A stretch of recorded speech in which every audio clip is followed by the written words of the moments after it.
السلام علیکم۔ نماز پڑھتے وقت جو چیز جس طریقے سے کہی جاتی ہے یا کری جاتی ہے ہم کو اسی طریقے سے کرنی چاہیے۔ مثال کے طور پر اگر کسی شخص نے انجانے میں اللہ اکبر کہنے کے بجائے کھینچ کر اللہ اکبر کہہ دیا تو اس کی نماز فاسد ہو جائے گی، لیکن اگر کوئی جان بوجھ کر اللہ اکبر کھینچ کر کہتا ہے تو اس کے کافر ہونے کا اندیشہ ہوتا ہے۔ اسی وجہ سے ہم سب کے لیے یہ بہت ضروری ہوتا ہے کہ ہم نماز کو اچھی طریقے سے سیکھیں، کیونکہ بہت سی چیزیں ایسی ہوتی ہیں جو بہت چھوٹی ہوتی ہیں لیکن ان کا اثر بہت زیادہ ہوتا ہے۔ اسی طریقے سے اگر کوئی امام کے پیچھے نماز پڑھ رہا تھا اور امام نے اللہ اکبر کہا اور نیت باندھنے کے لیے ہاتھوں کو اوپر اٹھایا، لیکن کسی آدمی نے امام کے اللہ اکبر کہتے ہی ترنت اللہ اکبر کہا اور نیت باندھ لی، حالانکہ امام کا اللہ اکبر ابھی ختم نہیں ہوا تھا، اس سے پہلے ہی نماز پڑھنے والے نے جلدی سے اللہ اکبر کہہ کر نیت باندھ لی، تو اس کی یہ نیت نہیں ہوگی، کیونکہ جب امام کی تکبیر مکمل نہیں ہوئی اس وقت تک پیچھے نماز پڑھنے والا کوئی نیت نہیں باندھے گا۔ اسی وجہ سے جب آپ نماز پڑھیں تو یہ چیز آپ کو دھیان رکھنے کی ہوتی ہے کہ آپ کوئی بھی عمل امام کے عمل کے ختم ہونے سے پہلے پورا نہ کریں، بلکہ امام جب اپنے عمل کو مکمل کر دے اس کے بعد آپ کا کوئی عمل مکمل ہونا چاہیے۔ جیسے کہ سجدے میں جاتے وقت یا سجدے سے اٹھتے وقت، رکوع میں جاتے وقت، رکوع سے اٹھتے وقت،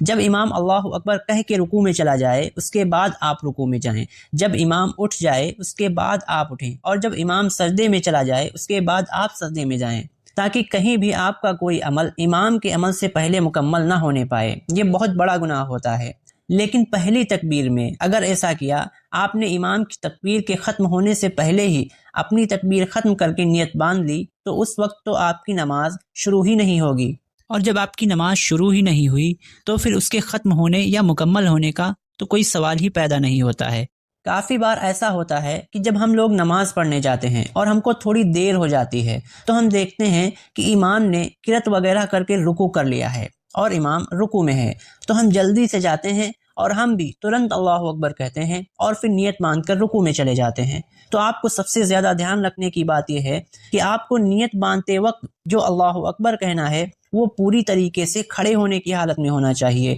جب وہ مکمل ہو جائے گا اس کے بعد آپ رکوع میں جائیں گے۔ لیکن اگر کوئی جلدی آیا اور نیت مان کر رکوع میں چلا گیا اور اس نے جو اللہ اکبر کہا وہ اس کے رکوع کی حالت میں نکلا تو اس کی نماز شروع ہی نہیں ہوگی۔ اس لیے جب بھی آپ کے سامنے اس طریقے کی حالت ہو تو آپ اطمینان کے ساتھ اللہ اکبر کہہ کر نیت باندھیں، اور جب اللہ اکبر کھڑے ہونے کی حالت میں کہہ چکیں اس کے بعد رکوع میں جائیں۔ زیادہ سے زیادہ کیا ہوگا، آپ کی ایک رکعت چھوٹ جائے گی لیکن آپ کی نماز تو اچھی طریقے سے ہو جائے گی۔ لیکن اگر آپ نے جلدی کی اور جلدی میں رکوع میں چلے گئے، لیکن کہیں اگر ایسا ہو گیا کہ آپ نے دیر کر دی ہو اور آپ کی تکبیر رکوع کی حالت میں ہوئی ہو، تو پھر آپ کی وہ نماز شروع ہی نہیں ہوگی۔ جب نماز شروع نہیں ہوگی تو آپ نماز پوری پڑھ لیں گے لیکن وہ آپ کی نماز ہوگی ہی نہیں۔ بہت سے لوگ نفل نماز بنا کسی پریشانی کے بیٹھ کر پڑھتے ہیں، یعنی کہ ان کو کوئی پریشانی نہیں ہوتی ہے لیکن پھر بھی بیٹھ کر پڑھتے ہیں، تو یہ بالکل جائز ہے، آپ پڑھ سکتے ہیں۔ لیکن ایک بات آپ کو یاد رکھنی چاہیے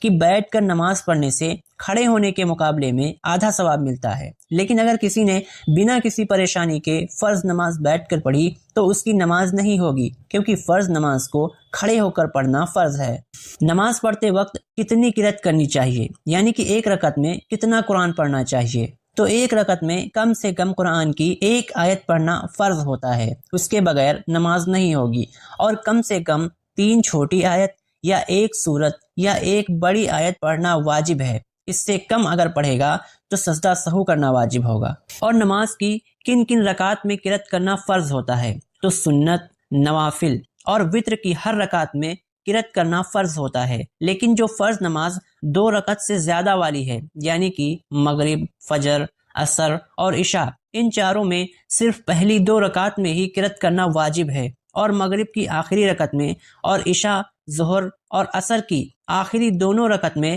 قرات کرنا فرض نہیں ہے، بلکہ صرف سورہ فاتحہ پڑھنا سنت ہے۔ لیکن اگر کوئی قرآن پڑھا ہوا نہ ہو تو اس کے اوپر قرآن سیکھنا اور سورہ فاتحہ اور دوسری سورتوں کو یاد کرنا ضروری ہے۔ اگر یاد نہیں کرے گا تو اس کے اوپر گناہ ہوگا۔ اسی طریقے سے اگر کوئی نماز پڑھ رہا تھا اور نماز میں رکوع اور سجدے میں جاتے وقت وہ جگا ہوا تھا، لیکن جب رکوع یا سجدے وغیرہ میں گیا اور سو گیا، پھر اس کے بعد جب وہ پھر سے جگا، اس نے اپنے سر کو اٹھایا تو بھی اس کی نماز درست ہو جائے گی۔ لیکن اگر کوئی رکوع یا سجدے میں جانے سے پہلے ہی سویا ہوا تھا اور سونے کی حالت میں ہی رکوع میں گیا یا سجدے میں گیا تو اس کا وہ رکوع یا سجدہ نہیں ہوگا، کیونکہ نیند میں کیے گئے کام کی عمل کی کوئی حیثیت نہیں ہوتی ہے۔ اس لیے ضروری یہی ہوتا ہے جب کوئی عمل شروع کیا جائے اس وقت نمازی کا جگا ہوا ہونا ضروری ہوتا ہے، لیکن اگر کسی عمل کے بیچ میں وہ سو گیا تو اس سے کوئی فرق نہیں پڑے گا۔